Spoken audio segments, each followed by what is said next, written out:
Soviet wrestlers were some of the most dominant athletes in combat sports. The history of strength and conditioning for Soviet wrestlers is a rich and highly influential chapter in the development of modern athletic training. The Soviet Union was known for producing dominant wrestlers thanks to a scientific and systematic approach to physical preparation. The Soviet government supported wrestling programs as part of its broader strategy to use sports as a tool for political influence. By the 1930s, the USSR began integrating physiological, biomechanical, and psychological research into athletic training. Early pioneers included sports scientists like Nikolai Bernstein, whose work on motor control would influence training methods. Sports institutes like the Central Institute of Physical Culture, which is now known as the Russian State University of Physical Education, became central hubs for sports science research and athlete development. Much of what is now standard in strength and conditioning, like periodization, sports specific training, and multi-modal conditioning, owes a debt to the Soviet wrestling system. Now we're going to take a more in-depth look at the strength and conditioning methods of Soviet wrestlers. Power development. First, let us define what power is. Power is the ability to exert maximum force in a short amount of time. Soviet wrestlers performed Olympic lifts, plyometrics, sprinting, and resistance training with power output to develop explosiveness. Explosive strength is what allows athletes to execute moves quickly and effectively in competition. In this training clip here, we can see Soviet wrestlers performing the hang snatch and power cleans, which are just a couple of the Olympic lifts that help wrestlers' performance. The hang snatch is beneficial for wrestlers because it helps to develop explosive hip extension, full body coordination, and mobility. The hang snatch trains rapid hip extension, mimicking the motion needed for powerful shots and throws. Additionally, the hang snatch helps with neuromuscular coordination and improving fluid reactive movement in scrambles or transitions. Now let's look at the benefits of power cleans for wrestlers. Power cleans are great for both strength and power development, and they develop the same triple extension, which is the ankles, knees, and hips needed for explosive shots, sprawls, and lifts. Cleans also strengthen glutes, hamstrings, and the lower back, which are key muscle groups for driving through an opponent and defending against takedowns. Now, these Olympic lifts are complex, so it was important that the Soviet coaches focused on technique first to ensure the athletes did not get injured. Hang snatches and power cleans are among the best lifts a wrestler can use to build the explosive, dynamic strength that separates good athletes from great wrestlers. They replicate key movement patterns while improving speed, coordination, and power.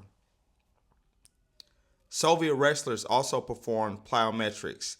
The Soviets believed that the ability to generate maximum force quickly, especially during scrambles, takedowns, and lifts, was critical.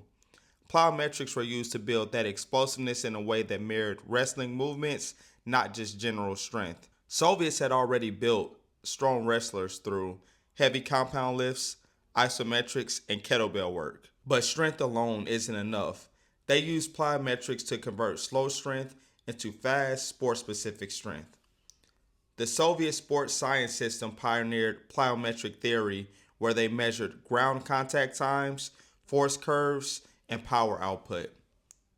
This allowed them to systematically incorporate plyometrics at the right phase of periodization, such as pre-competition cycles to peak explosiveness. Soviet wrestlers used plyometrics not randomly, but as a scientifically backed method to sharpen the explosive qualities that win matches. Their system influenced modern strength and conditioning worldwide and still sets the foundation for elite wrestling training today. Hill sprints was another method used by the Soviet wrestlers to increase power. Hill runs are excellent for wrestlers because they develop a unique combination of explosive power, anaerobic endurance, leg drive, and mental toughness, which are all essential qualities for success on the mat.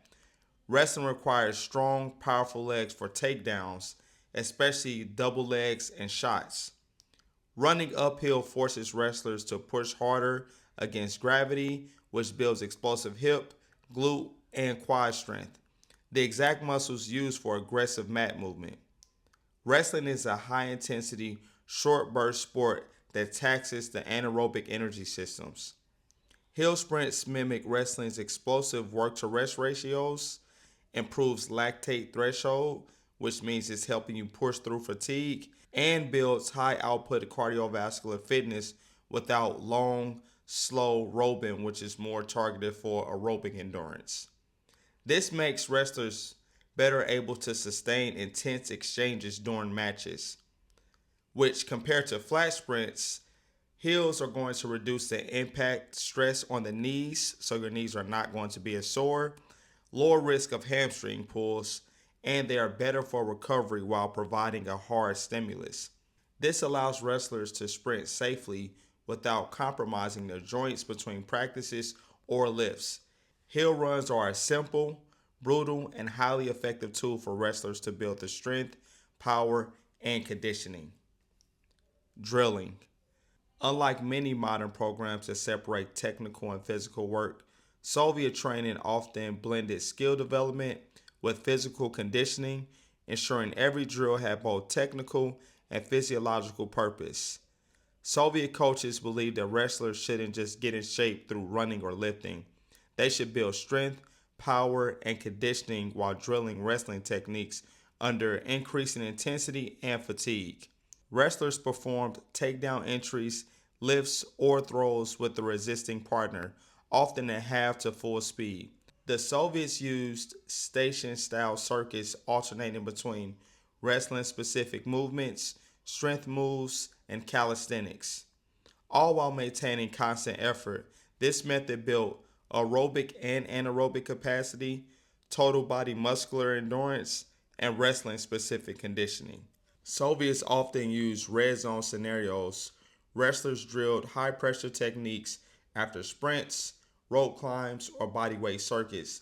These red zone scenarios simulates real match exhaustion, trains execution under stress, and builds confidence and mental grit. Soviet wrestlers didn't separate technique from conditioning. They used smart, intense drilling to build elite strength, power, and wrestling skills simultaneously. This approach helped create some of the most dominant wrestlers in history and laid the foundation for modern combat sports conditioning. Strength training. Soviet wrestlers performed strength training using a scientific, highly periodized system that blended general strength, sport specific power, and functional movement patterns. Their approach wasn't just about lifting heavy, it was about building the exact type of strength needed to dominate on the mat. They used full range of motion on all of their lifts, and they did not compensate their form for the sake of ego lifting. You can see in the clips here the wrestlers perform muscle ups, rope climbs, and swinging on monkey bars. The Soviet strength and conditioning program worked on developing all of the attributes needed for the mats, such as grip strength, muscle endurance, and lat strength, just to point out a few. An exercise that I believe all wrestlers and MMA fighters should be doing is the rope climb. The reason they all should be performing a rope climb is because it's one of the most effective and practical exercises for building upper body strength, grip endurance, and total body control, all of which directly transfer to wrestling performance.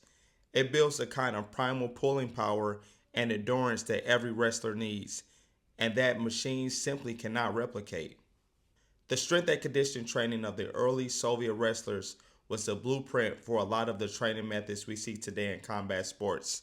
Yes, skills pay the bills, but a structured strength and conditioning program that aids in performance is priceless. Strength and conditioning was one of the tools that Soviets used to dominate in wrestling for decades, thanks to the research they had done in sports science.